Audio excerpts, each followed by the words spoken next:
انہوں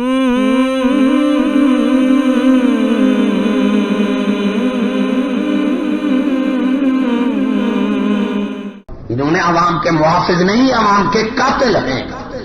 ارے لوگوں اعمال بدلو، لڑنا جھگڑنا بری بات ہے، میں نہیں یہ لڑنا لڑ ہم نہیں سکتے، ہم حق کہہ سکتے ہیں اور جو دکھ ہے وہ سہ سکتے ہیں۔ اس لیے عالم پر جہاد باللسان ہے، عوام پر جہاد بالاموال، کہ مجاہد جو زبانی جہاد کرے اس کی مدد کرے، یہ مالی جہاد ہے۔ اور حکومت پر ہے جہاد بالسیف، عوام پر نہیں ہے۔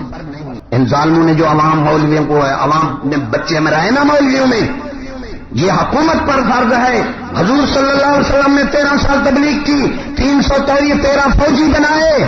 ایمان سے کہو تو جہاد عوام نے کیا یا فوجی لڑتے رہے؟ خیر وہ تو پہلے آپس میں فوج سے لڑتی تھی، اب تو دنیا کی فوج ایسی بدترین ہیں، یہ اپنے انہوں نے معاہدہ بنا رکھا ہے کہ تم ہماری عوام کو مارو، ہم تمہاری عوام کو مارے۔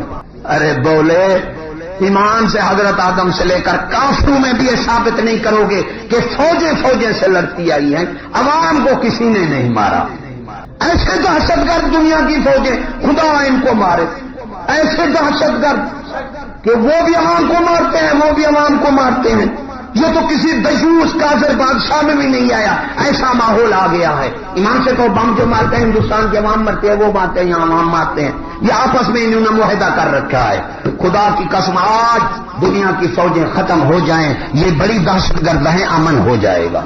اگر کوئی مائی کا لال حکومت میں سے ہماری بات کا کوئی توڑ پیش کر دے تو ہمیں بے شک پھانسی دے، توڑ پیش کرے، جو ہم کہہ چکے ہیں اس کا توڑ پیش کریں، ہم خون معاف کرتے ہیں۔ اور الحمدللہ آپ کو پتا ہے نہ آج تک کوئی توڑ کر سکا اور نہ کوئی مائی کا لال پیدا ہو سکا۔ فضل احمد زندہ باد، فضل احمد زندہ باد، فضل احمد زندہ باد، فضل احمد زندہ باد۔